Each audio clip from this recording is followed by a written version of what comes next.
Introducing Shop, Click, and Pick, the simplest way to support those doing good in communities everywhere.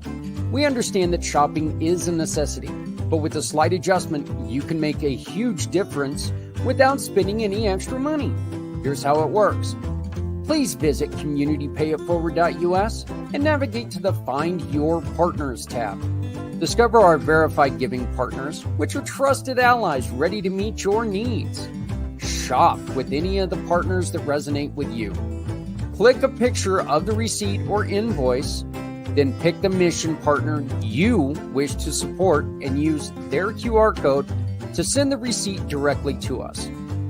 After that, all you have to do is sit back and enjoy your purchases, knowing that you've made a meaningful change for someone in need. Community Pay It Forward amplifies your business's impact by sharing the story of those who require your services, rallying support for those who need us all.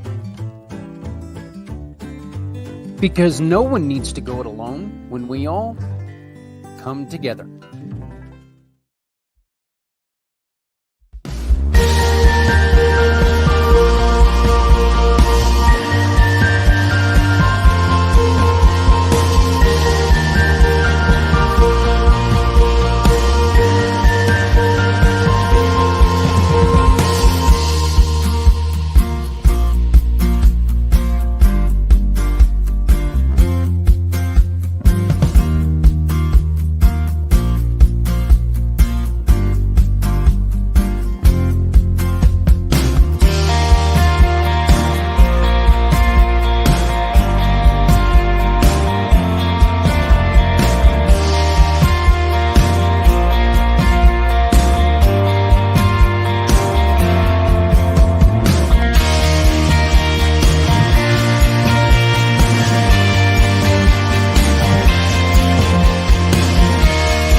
Hey everyone, how's it going? It's Zach Clayton with Community Pay It Forward, Community Dare to Care, and the PAC channels.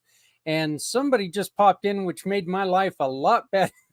So I was just kind of setting things aside to share with you guys just in case things went wrong. Hey, before we go any forward with any of this, I do need to warn you, this is a very, very sensitive subject today. Our guest went through, she's been through a lot. I'm not going to speak for her. She's been through a lot, but and there's my co-host. She hears that I'm talking and she has to be part. It's the Zach and Zephyr show, I guess. So, but anyway, please, if you have young ones around, this might be the time to go on ahead and turn the show off and then come back to it a little bit later. If this is something this could be a subject that might trigger you. If that does happen, please make sure that you check in with people. We will have numbers and places that you can go. You can always do the 811 number, which is, just a great place to talk to someone. But there's always places that you can go and search for support. But this is something that look, this is a very sensitive subject, and we're not going to I don't want this to be a painful thing. I want this to be a place where you can come and be safe. And people like my guest, Anissa Hudak, she lived through this, and she is here to tell you what she's doing to help you live through it. Hello, Anissa. How are you doing? Good. How are you? I'm doing great. Doing great. This is I saw you get excited when I was talking about that. I take it that that's probably one of the first things that you tell people, right? Yes. And I was just so happy to hear you put that out there, kind of prepare people because, yeah, it is kind of a touchy subject. Yeah. What Before we get started in this, and before we tell people about the bad things, can you just kind of tell people what can come from this that is good if you find the right places to go? If you find Y- the right treatment, maybe. Healing, being able to live your life richly, um, being able to enjoy your life, being able to get back to your life, whatever that looks like now, because it's not going to look the same. However, it can be beautiful and dynamic and rich and wonderful. And it doesn't have to be scarred. You're not broken. And Yeah. giving up is not an option. One of the things that perpetrators will do, though, is they will try to make you feel like you're broken, right? Sometimes. Yeah, I mean, that's the best way to keep somebody down. Sure. Yeah. Well, Anissa, please do me a favor and tell me your. Let's tell people a little bit about what you are doing and why. Well, boy, that's a big old can of worms. Right? Um, so I am a neurosomatic therapist. I've created a company called Phoenix Women. I work with traumatized women. I specialize in sexual trauma. And I help women literally in their pursuit of healing from trauma. And I love what I do. I'm blessed to do what I do. Being able to see someone have a shift, the light bulb goes on, the lights come back on, and people get excited about living again. So amazing. There's not enough money in the world that that feeds my soul when I see that. However, you asked, how did I get here? I have the distinction of saying I know PTSD intimately, which is kind of disgusting. Nothing to brag about. I am a daughter of a Vietnam vet. I grew up with PTSD. We didn't know it. I mean, we just, knew that dad was moody and, Vietnam in our house was a dirty word. I would be better to curse than to say Vietnam. And it's only been in the last 10 years that my dad actually sat down and talked about Vietnam with me, which was, I was floored. Yeah. And he told me what happened. And I said, well, dear God, man, no wonder. And I will say, in the last 10 years, he actually started going to the VA. He started meeting with other non-vets, and he has grown so much as a person in the last 10 years. It's been amazing. And for him to be able to open up and tell me all about that, that's why he was able to do that, was because he's done so much work. So I'm super proud of him. He still has nightmares every night. Mm-hmm. He probably will until his last breath, unfortunately. However, he seems to be able to handle the demons a bit better, which is amazing for him. So after growing up with it, what do? I turn around and I marry an active duty military man. Yeah. And I start traveling all over, God's green acres with him. He was deployed 3 times. Every time a little less of him came back. And we dealt with that here in our own home. So aside from that, I've also had my own PTSD. I am a 2-time rape thriver. And I've lost a child. My life sounds like a really bad Hallmark movie, except my dog hasn't died and I haven't lost my job. Like,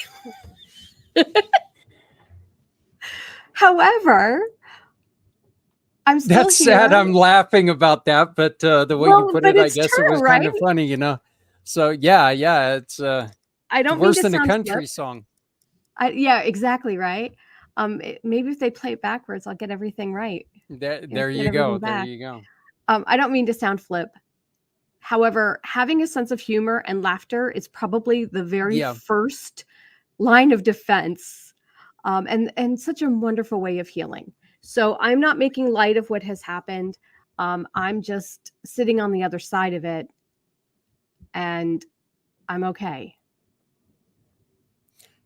I absolutely agree with you. I think that you've got to be able to take and I'm not going to say laugh about it, because this is nothing to laugh about, but you got to be able to take a look at a situation and learn how to laugh at things that are out there that are funny. Because if you don't look, laughter, it's not a falsity to say that laughter is the best medicine, because laughing is a lot of fun. I'm not a person who has any problem of making fun of myself. Anybody who knows me knows that. I love doing it. It's one of my favorite things. I am a very fun target. I don't take it too seriously, but it's, to me, it's a great time. And I'm able to use my motorcycle accident and stuff like that. I'm able to use that as a little bit of a joke, but my PTSD was a hell of a lot different than yours. So, but you mentioned, and can you tell us why you call it thriver and not survivor? Well, I think there's 3 stages. I think that there is the victim stage. And I wholeheartedly believe that you should hit all 3 stages. There's the victim stage. And that's, right after it happens. And sometimes we go into why me? And that's okay. You're allowed to ask that. You're not allowed to stay there, but you're allowed to visit. And then you move on to thriver, where you start to overcome it. You start dealing with it. You start managing it. And then there's thriver. And that's the person who is ready to move on, is moving on, is living their life. I don't think about my rapes every day.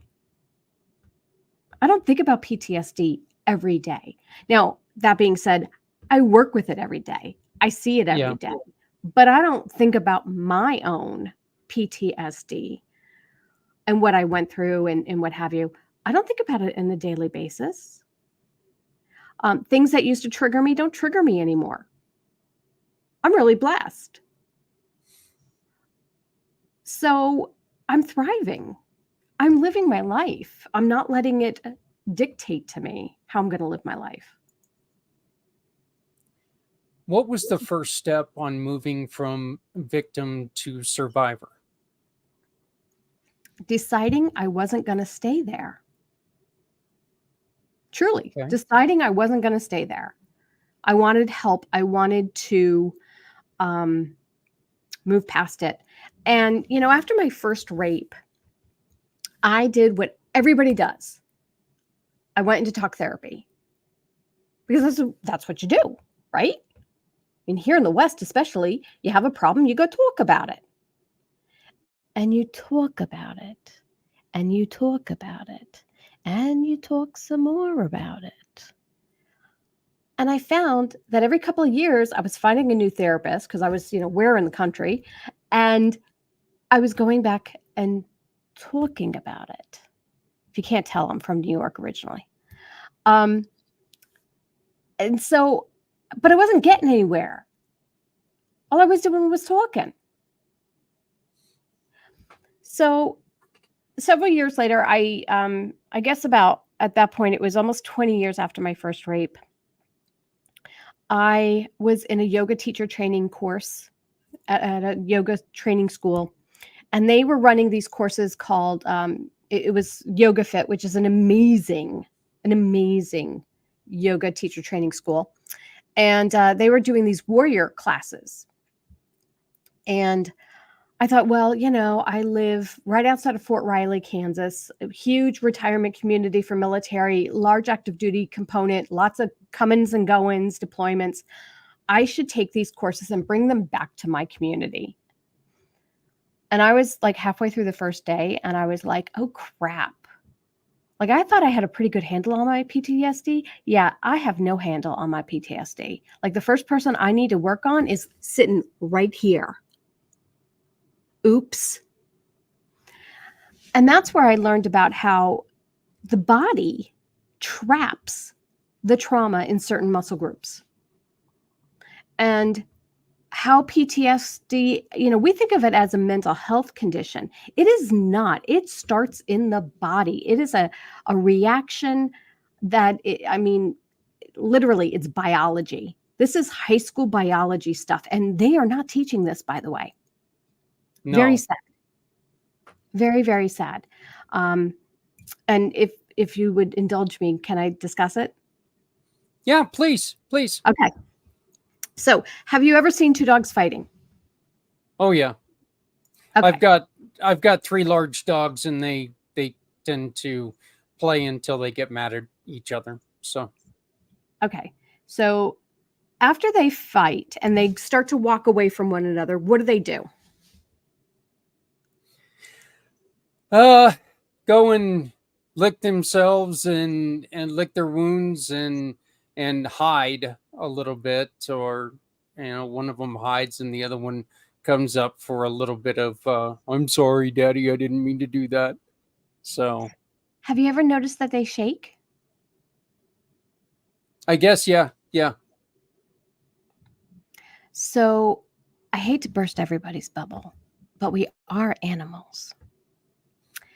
And just like animals, we have to reset our central nervous system.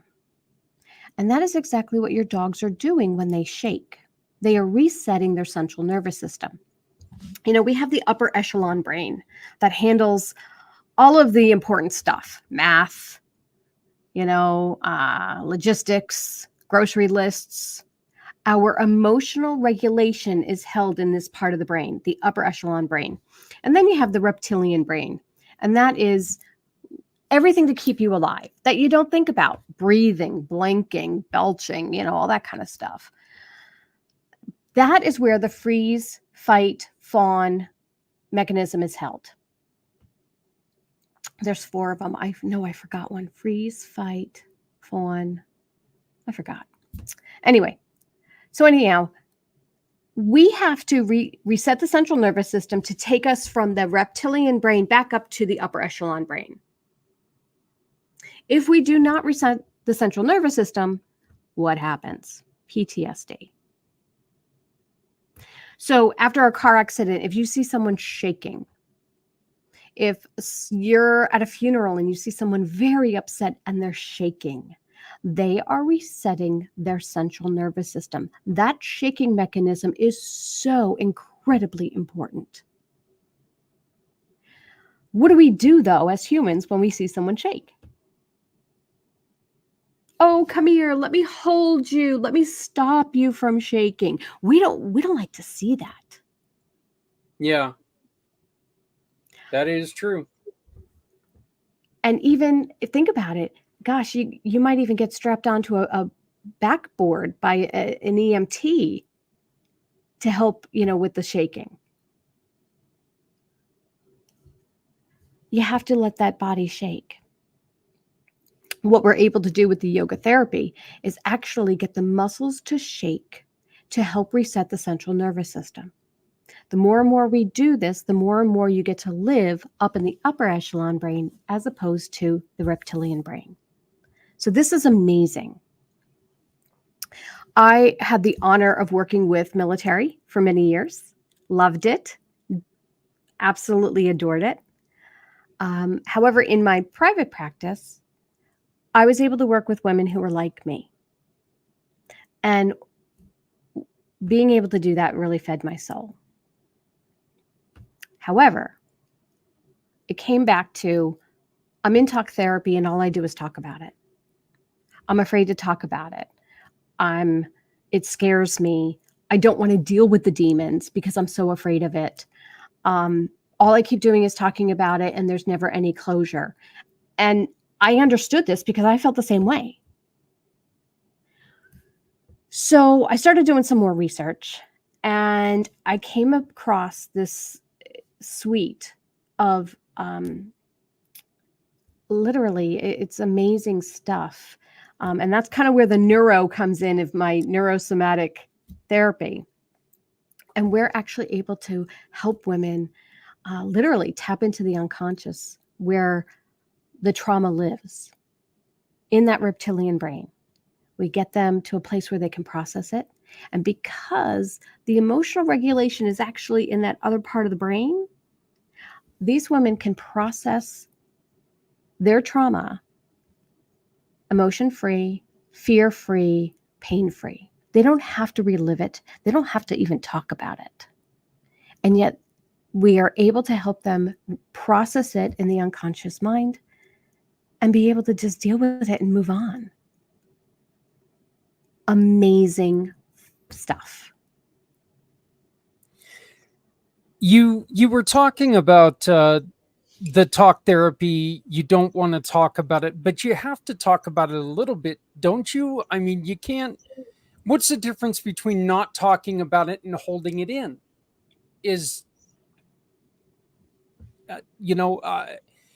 Do you have to talk about it to release it? I guess is the question I'm asking.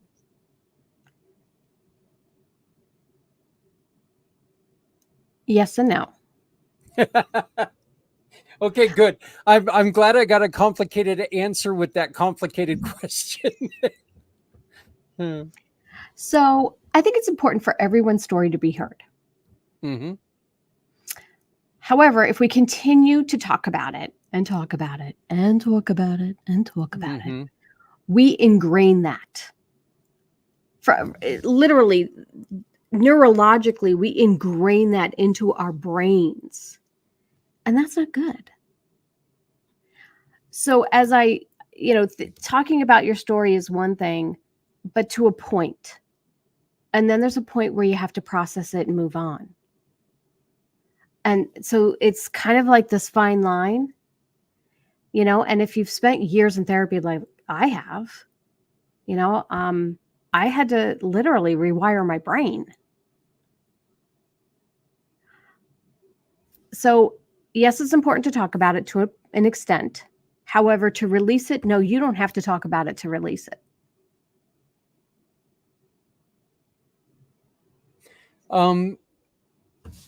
You've got a couple things. You've got a couple things in your expertise. You've got hypnotherapist, which is really cool. I've got a hypnotherapist in the program that we work with. So I love the fact that you do that. Timeline therapist. Can you tell me what a timeline therapist is?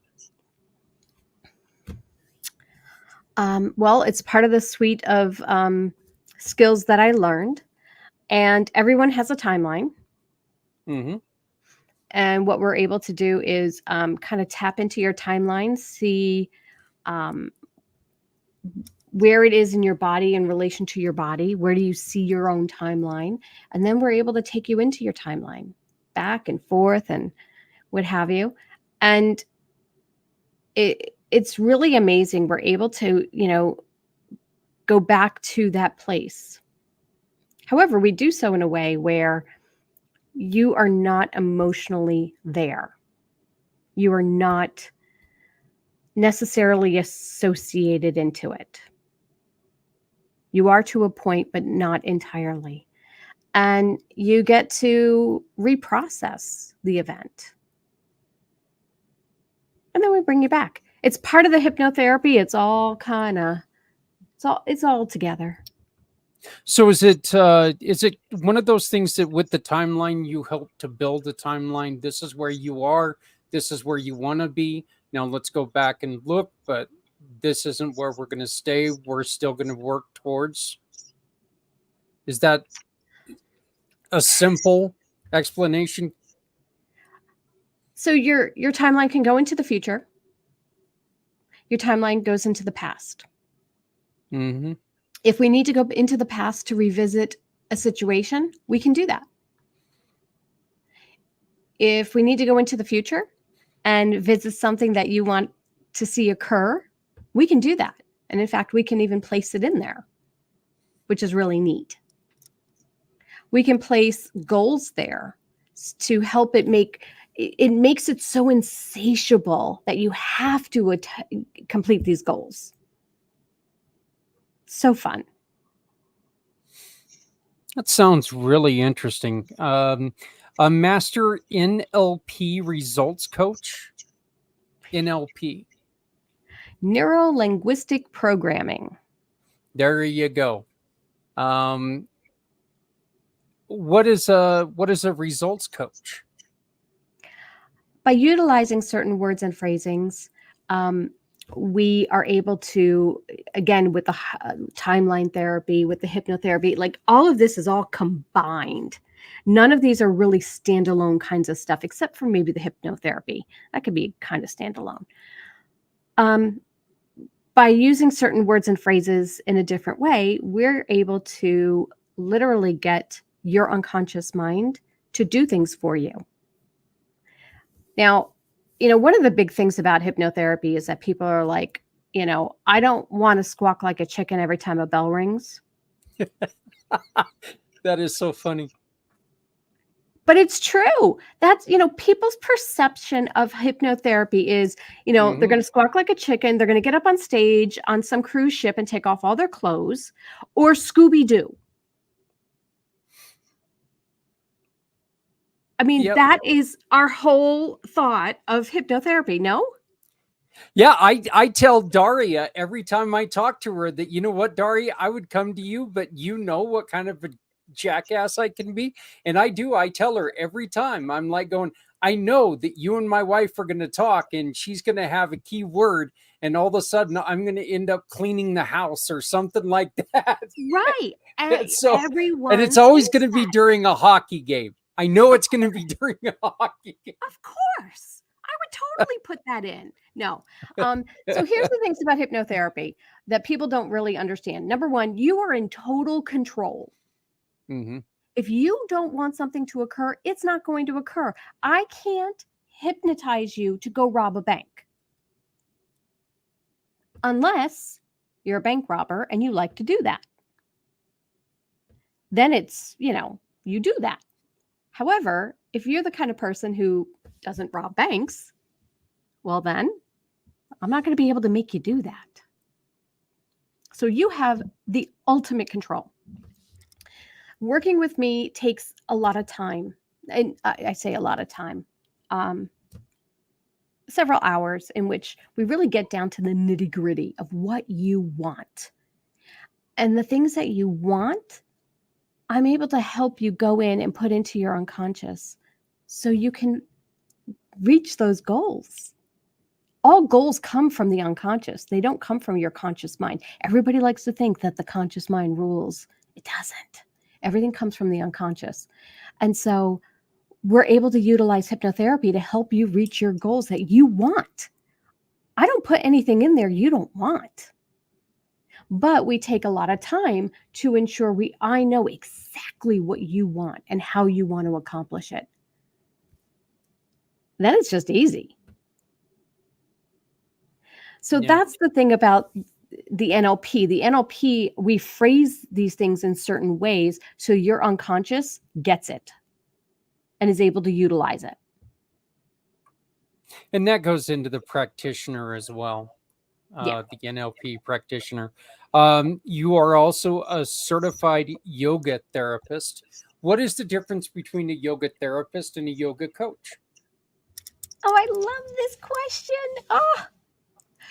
So if you think about yoga as a big old pie, and we split it down the middle, we have one side fitness-based yoga, and we have some really talented people who are incredibly gifted and teach wonderful fitness-based yoga, Ashtanga, Bikram, aerial yoga, co-ed naked yoga, you name it. However, on the other side, we have yoga therapy. And yoga therapy, we kind of specialize. My specialty is PTSD and TBIs, traumatic brain injuries. Other folks, cancer rehab, cardiac rehab, arthritis, MS, you name it. And so we're really specialized in just helping our people in that niche be able to attain their goals. So my classes are very different than a standard fitness-based yoga class. You're not going to get this at your corner yoga studio.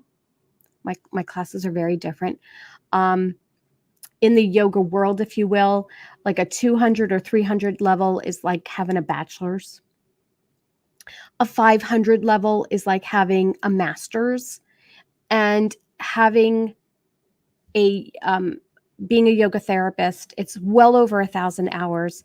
And it's like having a PhD. So that's kind of the difference between the two realms. It's all good. There's never bad yoga. However, the folks on the fitness side may not have enough education, by no fault of their own, to help you gain your whatever your goals are if you fit into a different niche. I got to disagree with you. I've seen some of those poses. If I'm doing some of that yoga, I'm broken. Okay, I can't do a lot of those poses. And if I'm in that position, that means I'm stuck or I'm broken. But and if I thought of yoga as a pie, I'd probably do it a lot more. So that's the fat guy talking. But with yoga, do you focus more on the flexibility or more on the mind? Yes. Okay. So in what I do, there's a lot of psychology, more so than just the asana, the poses. You were going to get a full body workout. We are working certain muscle groups to exhaustion, so they start to shake. You've been to the gym, I'm sure, and you've had leg day and your legs are like jelly. Yep. Okay.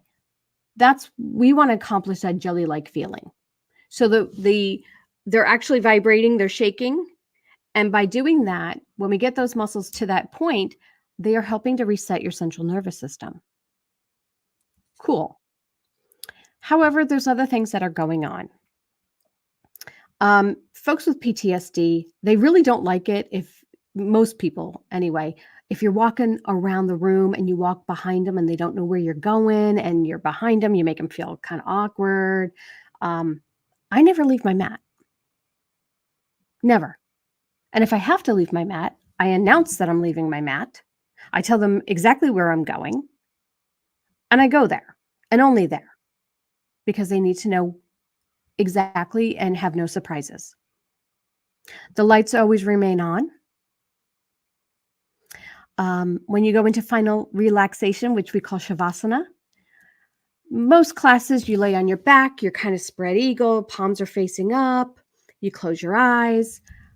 Not in my class, because folks with PTSD, that could be really upsetting to them, really unnerving. You can lay on your stomach, you can lay on your side, you can have a blanket, you can have a pillow, you want an eye pillow for your eyes, you can or you don't.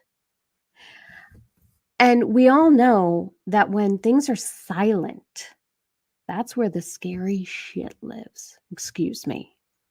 No, you're fine. All throughout my class, I talk. It is very interactive. It's kind of like the Anissa stand-up hour. Generally, we talk about like current events and food. Lots and lots of food. I'm a foodie. During Shavasana, again, which is usually a very silent time, I read. I have a book of yoga poetry. I've got a book of essential oils for emotions. And I spend that time reading. So again, your mind has something to occupy it and you're not going down the rabbit hole. There are some other things that I do in the class, not to take up all the time on that, but these things, one of the key things is phrasing though, how I phrase the cueing. It is never, okay, now into down dog.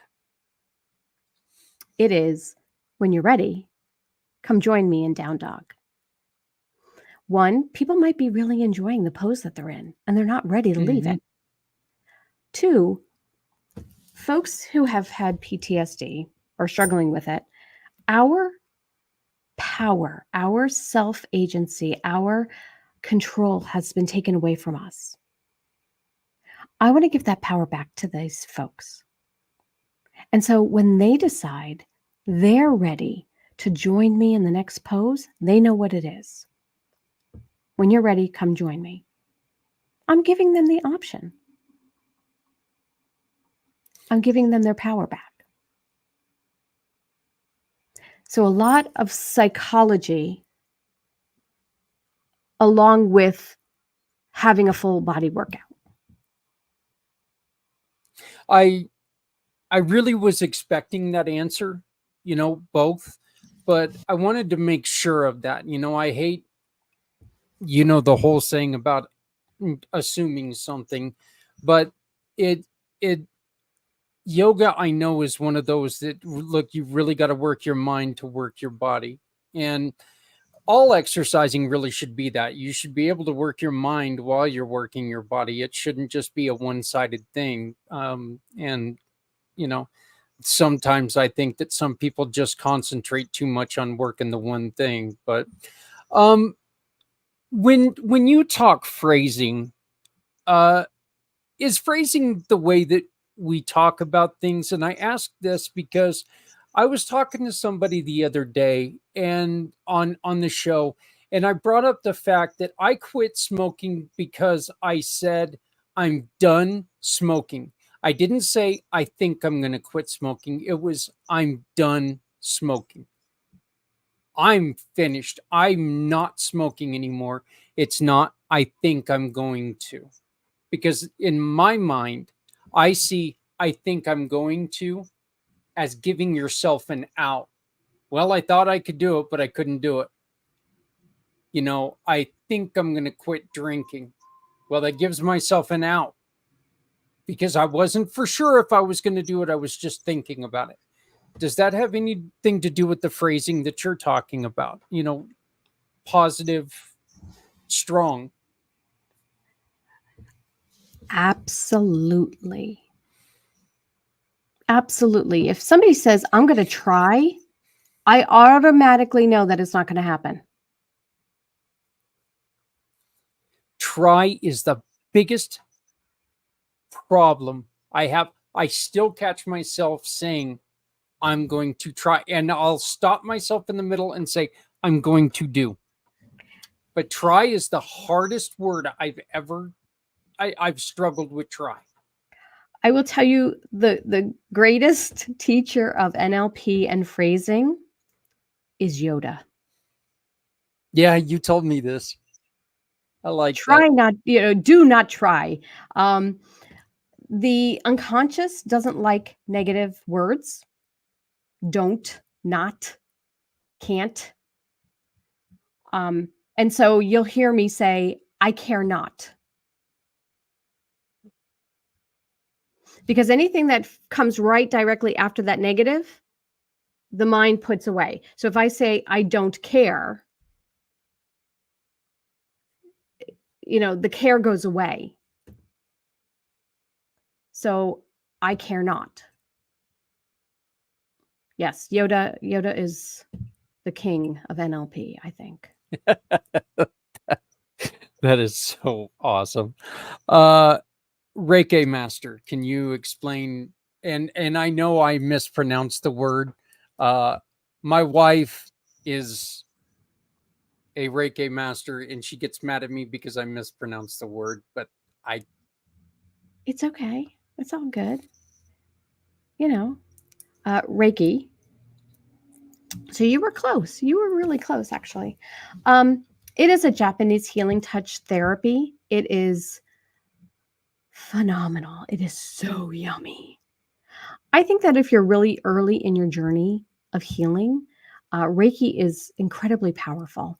It helps to bring your body down to a level where it can do a lot of self-healing, not only physically, but emotionally and mentally.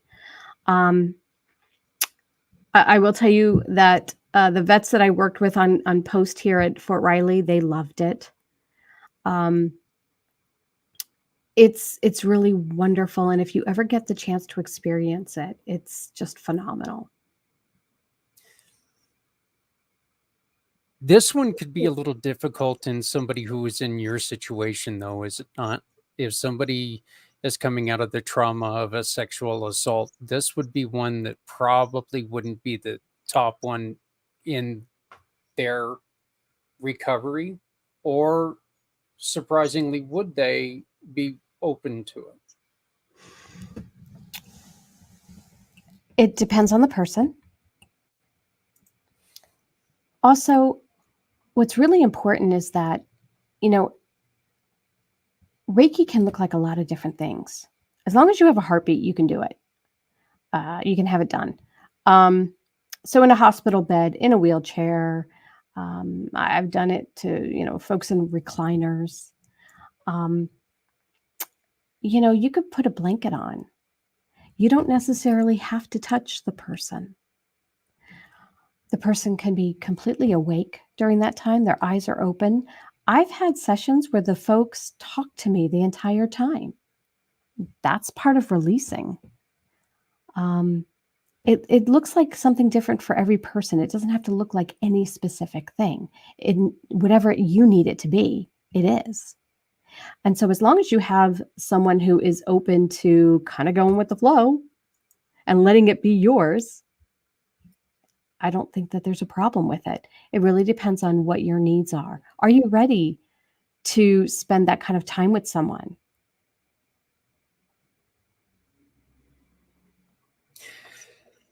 What about do you and you just mentioned that you do stuff where it's not touching them, so do you do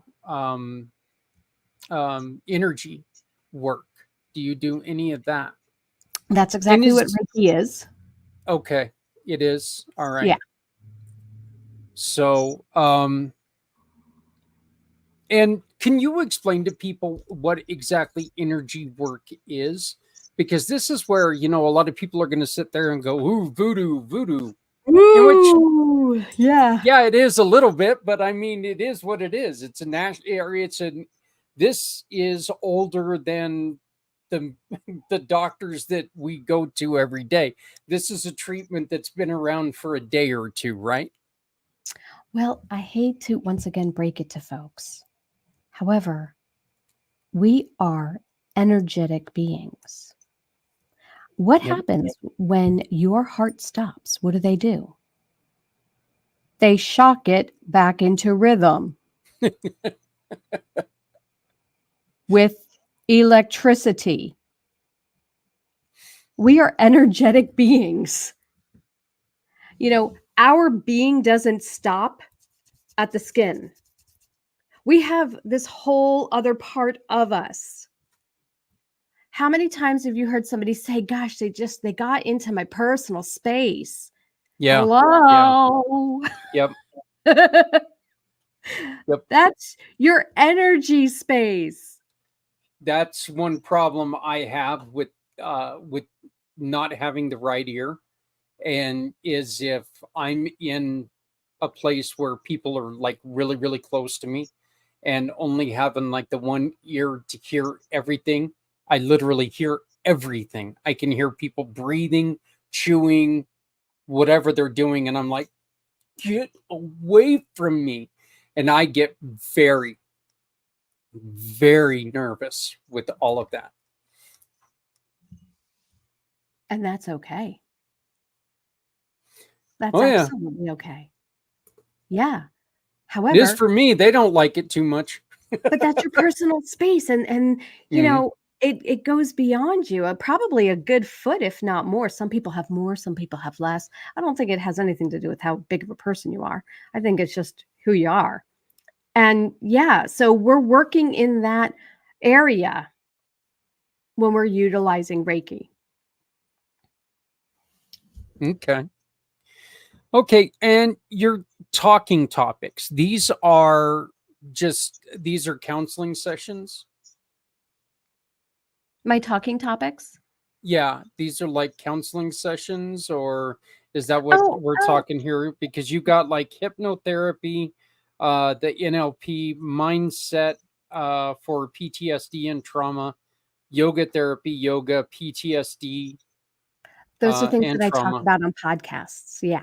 Oh, okay, okay. So, and We've had a lot of one, those today.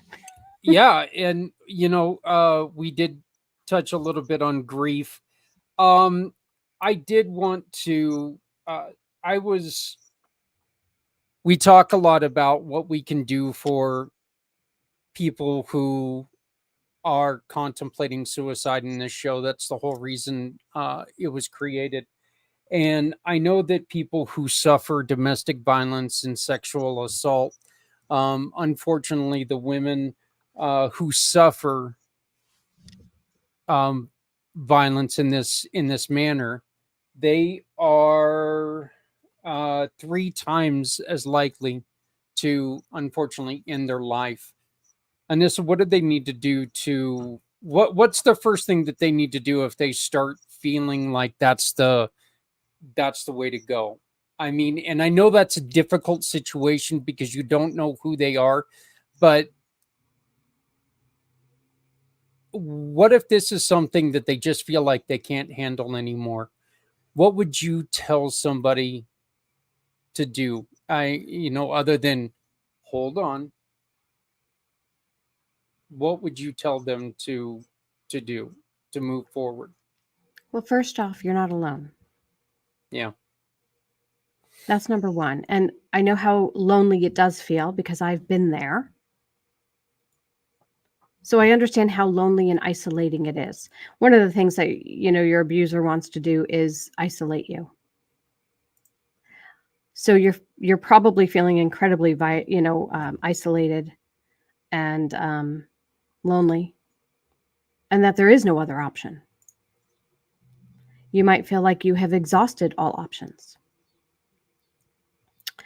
So number one, you're not alone. Um, It's not your fault. oh well, obviously, yeah. Obviously, yeah. It is so not your fault. Yeah, yeah. You didn't do anything to deserve any of this. None of this is your fault. I'm sure of it. There are still ways to get out. There are still ways to get away. I always say, get to the police however you can. They're going to go the route where you have to have, a piece of paper, and that piece of paper is only going to protect you so much. However, doing it through the right channels means that when it gets really down and dirty, you still took the high road and did things the right way. You need to do whatever you can to protect yourself, protect your family, your children if you have. If it's only you, get the hell out. Do whatever you can. But this is not the end all. This is not how the rest of your life is going to be. It doesn't have to. And you can choose something else. And if you're choosing something else, then you have to take action. Whether it's a phone call, getting out, whatever it is. And once again, we have been flashing throughout the show the National Sex Abuse Hotline. Please, please, please, if you've experienced, consider calling before making any other action. This is something I definitely don't like doing towards the end of the show, but this is something we definitely need to do. It's time to raise the ire of some people. You are trying to make a difference because rape kits there's a ridiculous thing that's going on with rape kits. Can you tell people what that is and tell people what we can do to change it? So if you were raped and you go to the hospital, you have something done called a rape kit. Sometimes some hospitals have these very incredible women who will do it for other women. They are generally nurses. They are specifically trained to do this. Sometimes if you're in a more rural community, you won't have somebody specifically trained, unfortunately. However, the kit is the kit. And it does all different types of things to kind of comprise all of this evidence, if you will. And I won't get into the nitty-gritty of it. However, it is a way of collecting evidence. These kits are then supposed to be processed by forensic labs, just like a murder kit, evidence for murders would be. However, the rape kits don't get as much attention given to them as, say, a murder. They're kind of second or third rung on the list. And so some kits are sitting on shelves for up to and over 5 years. Now, during that time, the perpetrator is out walking around. The victim, survivor, hopefully thriver, has no closure.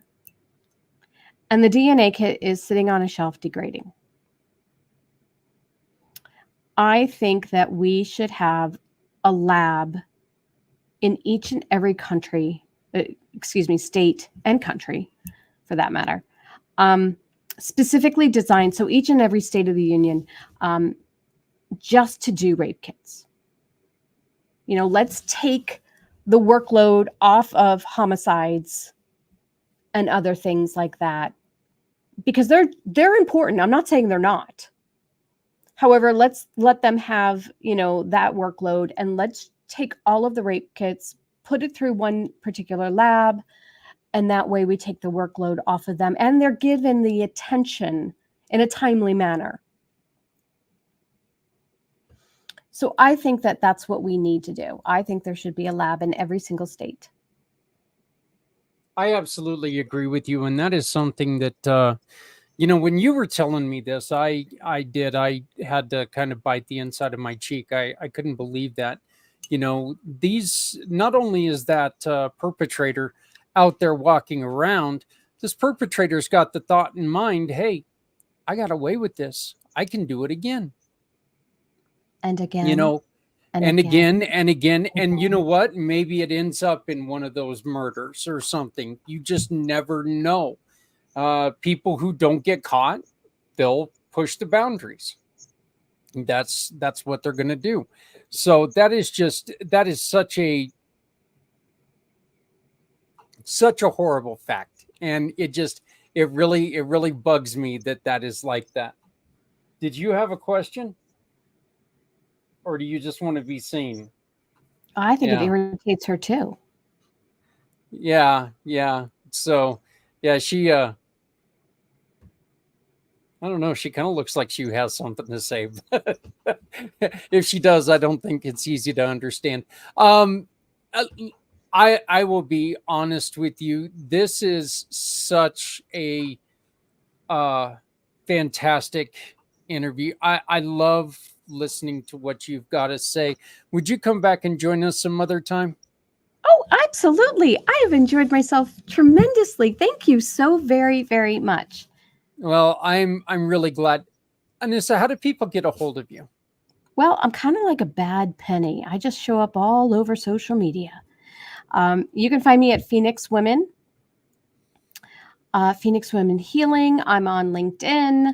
Um, so yeah, I'm all over the place. Phoenix Women Healing, um, and yeah, that's where you can find me. You got your email, which is a hudak at phoenixwomenhealing.com. That's And then me. also it's the phone number is 845-591-1601. 845-591-1601. When my son was going to Washburn, I used to ride right through where you're living quite often. So, I'm uh, so you know, sorry. you know what? I loved it because I grew up in Garden City, Kansas. I grew up in Southwest Kansas. So Okay. seeing that there was something in Kansas that wasn't flat and wasn't just tumbleweeds and grossness, it was kind of neat to see. So you get to Eastern Kansas, and it gets cooler. I mean, it's not as plain. Plus, you got Dorothy's house, right up there. Oh yeah, and Wamego. Yeah. I Yeah, yep. mean, there's a Wizard of Oz museum and all that. So for your folks, I am in Manhattan, Kansas, and just to make things even more complicated, my business is Phoenix Women. Now, I meant like Phoenix the bird, not Phoenix the Hmm. place. However, I live in Manhattan, Kansas. My cell phone number, which you just read off, is from New York. And so I'm originally from New York. So yeah, and I left the Big Apple for the Little Apple. I know. So just so you know, it's a little confusing there, but being a military spouse, that's what happens. And yes, they do really call it the Little Apple there. They Yeah, really do. they really do. So I went there because it was a big journalism school. So yeah, that's Oh, you that's went to kind of K cool. State. No, I didn't go. I went there because I was on the school newspaper and I went in for a tour. But then I Oh, decided that cool. I wasn't going to waste my time in college. What do I need college for? Oh, Well, so it's not for hey, everybody. we all grow up, and some of us it just took until our mid 40s, but still. So That's all good. yeah. Hey, I am where I am because of the road I took. So, and you learn, you live and love, and you get through what you've got. So with what you got, you can create a different outlook. You just got to work at it. So And you can become a thriver. that's right. That's Yeah. right. Well, Anissa, I greatly appreciate you joining me. Thank you so much. Is there anything else that you would like to tell people before I let you go? Um, just that again, giving up is not an option. You know, um, you have all my contact information. You have any questions, please reach out to me. I would love to hear from anybody who has any issues. Um, Again, I work with women who have been traumatized. I specialize in sexual trauma, but that doesn't mean it's not, any trauma, unfortunately, I deal with. And I look forward to coming back, seeing you again. Well, you know what? Anytime that you have anything going on, please come back and join us and let us know. And that way, hopefully, we can get some more people to join any events or any conferences you have. Cool. That would be great. I appreciate that. Not a problem. So if you want to sit in the green room for a second, we can talk real quick after we're done. But I'm going to end the show here in a second. And but thank you so much for joining us. Thank you. Just on a personal note here, I've got to say a huge congratulations on Saturday night. Something very, very cool. Actually, it happened Saturday night into Sunday morning. My son is in Japan. My son teaches English to children in Japan. He's also a professional wrestler. Okay. Kind of a weird mix, I understand, but that's my handsome young man there. He won his first ever championship. He won the WUW Eurasian Championship. So yes, I'm doing the proud father thing.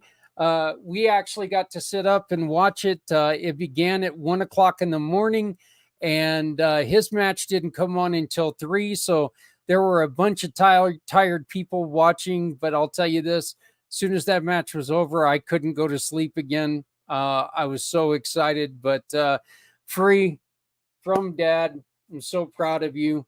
Not just for the rest,